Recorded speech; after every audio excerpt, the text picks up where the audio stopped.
Hello guys, welcome to viral news. तो देखिए guys, Vivian को पता चला है एलिस और ईशा की कारस्तानी के बारे में। जी हाँ, उन्होंने पूरा का पूरा इल्ज़ाम जो विवियन पर लगाया है। तो अब देखिए क्या होता है। विवियन और चाहत चाहत तो इन लोगों का टारगेट थी, लेकिन मैंने पहले भी बताया था, जैसे कि अविनाश, ईशा और एलिश, ये तीनों कई बार विवियन के लिए पीछे से बातें करते हैं। कभी कहते हैं कि उनसे क्यों जाके बातें कर रहा है, कभी अविनाश कहता था कि नहीं ग्रुप में कोई बड़ा नहीं है, हमें किसी से दब के नहीं रहना है, हमें अपनी बातें बोलनी पड़ेंगी, हमें किसी से दब के नहीं रहना। तो वो इन दोनों लड़कियों को यही समझा रहा होता है कि विवियन से दबना नहीं है, विवियन को भी मतलब क्वेश्चन करने हैं। तो ये सब चीज़ें तो वो लोग ये तीनों पहले से ही ट्राई करते आए हैं। ये सिर्फ चुप इस वजह से हैं कि विवियन अभी तक टाइम गॉड बना हुआ है 2 हफ्तों से। तो इन लोगों को पता है कि सारी पावर विवियन के पास रहने वाली है। इस टाइम वे जो थोड़ा सा भी आनाकानी करते हैं तो सबसे पहले यही टारगेट होंगे। जैसे विवियन ने दूसरे ग्रुप को मजा चखाया था, जैसे श्रुति का है, जैसे चाह से तो चलिए उसकी पहले से नहीं बनती है, लेकिन इन लोगों को पता है कि विवियन अच्छे से सबक सिखा देगा, तो इसलिए ये लोग थोड़ा शांत रहे।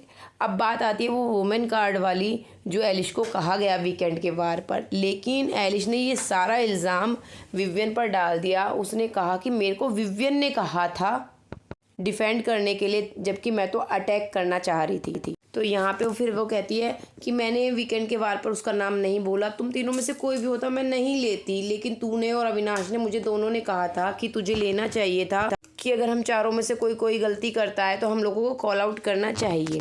तो इस तरह से ये लोग जो है डिस्कस कर रहे थे। अब बात आती है, पहले वो वाली बता दूँ विवियन की, कि विवियन ने क्यों कहा था। विवियन ने ये नहीं कहा था कि भाई तू वुमेन कार्ड कर, उसने ये कहा था, मतलब जो उसका समझाने का तरीका था वो ये था कि तुम लड़कियां हो तो तुम डिफेंड करो, तुम अटैक उतना नहीं कर पाओगे अकॉर्डिंग टू स्ट्रेंथ, क्योंकि दूसरी साइड से भी अटैक जो है वो रजत वगैरह कर रहे थे और डिफेंड दूसरे लोग कर रहे थे। यही कर्णवीर ने अपनाया था ये बार, तो यही चीज़ इसने अपनाई विवियन ने इधर, कि भाई तुम लोग डिफेंड कर लो, तुम लोग उतने अच्छे से अटैक नहीं कर पाओगे, क्योंकि ये था ना 2 डिफेंड करेंगे 2 अटैक करेंगे। तो इस चीज़ को ये उसमें ले गई। वुमेन कार्ड का तो नाम कि उसने बोला ही नहीं था कि तू लड़की है या ये सब चीज़ें तू कर सकती है। तो ये इन लोगों का पहले से ही है अपनी गलत चीज़ों को दूसरों पे डाल देना। जैसे इन्होंने कई बार वॉशरूम वाली चीज़ें जो हैं वो चाहत पे डाली हैं। आज भी इन लोगों ने ड्रामा कर रखा है कि जेड जो ऐसे गंदा छोड़ दिया, वो सब चीज़ें ये चाहत पे डालना चाह रहे हैं। उसके लिए मीटिंग भी बुलाने वाले हैं, चाहत तक भी वो चीज़ें पहुँची हैं।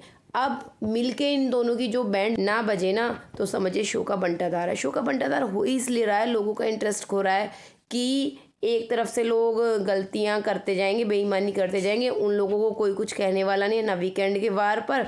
तो विवियन की घर में चलती है और विवियन भी गलत चीज़ों में साथ दे रहा है। लेकिन जब विवियन के साथ खुद गलत हो रहा है ना, तो उसे पता चलेगा कि ये लोग कैसे हैं। भाई दोनों मिलके बैंड बजा दें, शो की टीआरपी बहुत हाई चली जाएगी, क्योंकि अभी तो ऑनलाइन भी टीआरपी बहुत कम है।